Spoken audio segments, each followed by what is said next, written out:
ਕੇਂਦਰੀ ਸੂਚਨਾ ਅਤੇ ਪ੍ਰਸਾਰਣ ਮੰਤਰੀ ਅਨੁਰਾਗ ਸਿੰਘ ਠਾਕੁਰ ਨੇ ਨਵੀਂ ਦਿੱਲੀ ਵਿੱਚ ਭਾਰਤ ਸਰਕਾਰ ਦਾ 2024 ਦਾ ਕੈਲੰਡਰ ਜਾਰੀ ਕੀਤਾ। ਇਸ ਵਾਰ ਕੈਲੰਡਰ ਦੀ ਥੀਮ ਹੈ ਹਮਾਰਾ ਸੰਕਲਪ ਵਿਕਸਿਤ ਭਾਰਤ। ਸੂਚਨਾ ਅਤੇ ਪ੍ਰਸਾਰਣ ਮੰਤਰੀ ਨੇ ਇਸ ਮੌਕੇ ਤੇ ਕਿਹਾ ਕਿ ਪਿਛਲੇ 10 ਸਾਲਾਂ ਦੌਰਾਨ ਵੱਖ-ਵੱਖ ਖੇਤਰਾਂ ਵਿੱਚ ਸਰਕਾਰ ਦੀਆਂ ਉਪਲਬਧੀਆਂ ਨੂੰ ਕੈਲੰਡਰ ਦੇ ਮਾਧਿਅਮ ਨਾਲ ਦੱਸਿਆ ਗਿਆ ਹੈ।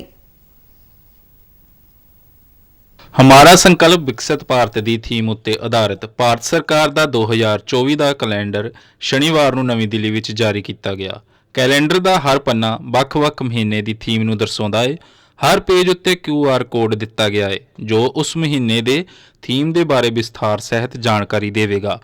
ਜਨਵਰੀ ਮਹੀਨੇ ਦੀ ਥੀਮ ਹੈ बढ़ता सामर्थ आत्मनिर्भर बनता भारत, जबकि फरवरी महीने की थीम राष्ट्र निर्माण के लिए संकल्पबद्ध युवा शक्ति, मार्च महीने की थीम वंचितों के वरीयता, अप्रैल की थीम महिलाओं के नेतृत्व में विकास, मई की थीम किसान की उन्नति देश की प्रगति, जून की थीम बढ़ता रोजगार और सब रोजगार, जुलाई की थीम आगे बढ़ता मध्यम वर्ग, अगस्त की थीम तीसरी सबसे बड़ी अर्थव्यवस्था की ओर बढ़ता भारत, सितंबर की थीम इंफ्रास्ट्रक्चर का अभूतपूर्व विकास, अक्टूबर की थीम देश हो रहा आयुष्मान, नवंबर की थीम विरासत भी विकास भी ਅਤੇ ਦਸੰਬਰ ਦੀ ਥੀਮ ਵਿਸ਼ਵ ਮਿੱਤਰ ਭਾਰਤ। ਸੂਚਨਾ ਤੇ ਪ੍ਰਸਾਰਣ ਮੰਤਰੀ ਅਨੁਰਾਗ ਸਿੰਘ ਠਾਕੁਰ ਨੇ ਇਸ ਮੌਕੇ ਤੇ ਕਿਹਾ ਕਿ ਪਿਛਲੇ 10 ਸਾਲ ਵਿੱਚ ਸਰਕਾਰ ਨੇ ਦੇਸ਼ ਨੂੰ ਨਵੀਆਂ ਉਚਾਈਆਂ ਉੱਤੇ ਪਹੁੰਚਾਇਆ ਹੈ, ਜਿਸ ਦਾ ਉਲੇਖ 2024 ਦੇ ਕੈਲੰਡਰ ਵਿੱਚ ਕੀਤਾ ਗਿਆ ਹੈ। तारीखें बदलती गई, महीने बीतते गए, कैलेंडर पर साल नए चढ़ते गए, पर जो बदला नहीं वह सेवा का हमारा भाव, दागदार भ्रष्टाचार मुक्त सरकार का दावा, गरीब कल्याण की प्रतिज्ञा, विकसित भारत के निर्माण का संकल्प। तभी तो देश आज एक स्वर में बोलता है, भरोसा बरकरार मोदी सरकार। भारत की जो 10 वर्ष की उपलब्धियां हैं, भारत का जो नेतृत्व है, जिसने भारत की साख, भारत का कद दुनिया भर में बढ़ाया है, वो मोदी जी के कारण है।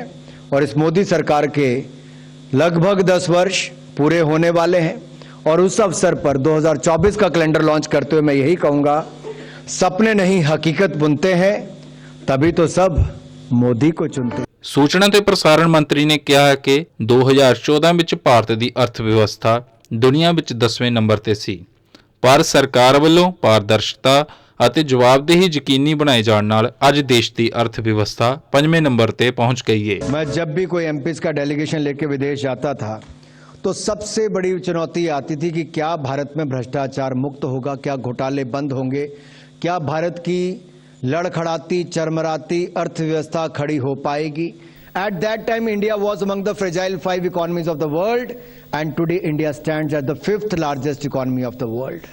दुनिया की 5वीं सबसे बड़ी अर्थव्यवस्था बनकर खड़े हो गए। ये कैसे हुआ? ट्रांसपेरेंसी एंड अकाउंटेबिलिटी, पारदर्शिता और जवाबदेही सरकार जब खड़ी करती तब होता है। ਇਸ ਮੌਕੇ ਤੇ ਸੂਚਨਾ ਅਤੇ ਪ੍ਰਸਾਰਣ ਮੰਤਰੀ ਨੇ ਹਮਾਰਾ ਸੰਕਲਪ ਵਿਕਸਿਤ ਭਾਰਤ ਥੀਮ ਤੇ ਆਧਾਰਿਤ ਇੱਕ ਪ੍ਰਦਰਸ਼ਨੀ ਦਾ ਵੀ ਉਦਘਾਟਨ ਕੀਤਾ, ਜਿਸ ਵਿੱਚ ਪਿਛਲੇ 10 ਸਾਲਾਂ ਦੇ ਦੌਰਾਨ ਵੱਖ-ਵੱਖ ਖੇਤਰਾਂ ਵਿੱਚ ਹਾਸਲ ਉਪਲਬਧੀਆਂ ਨੂੰ ਦਰਸਾਇਆ ਗਿਆ ਹੈ।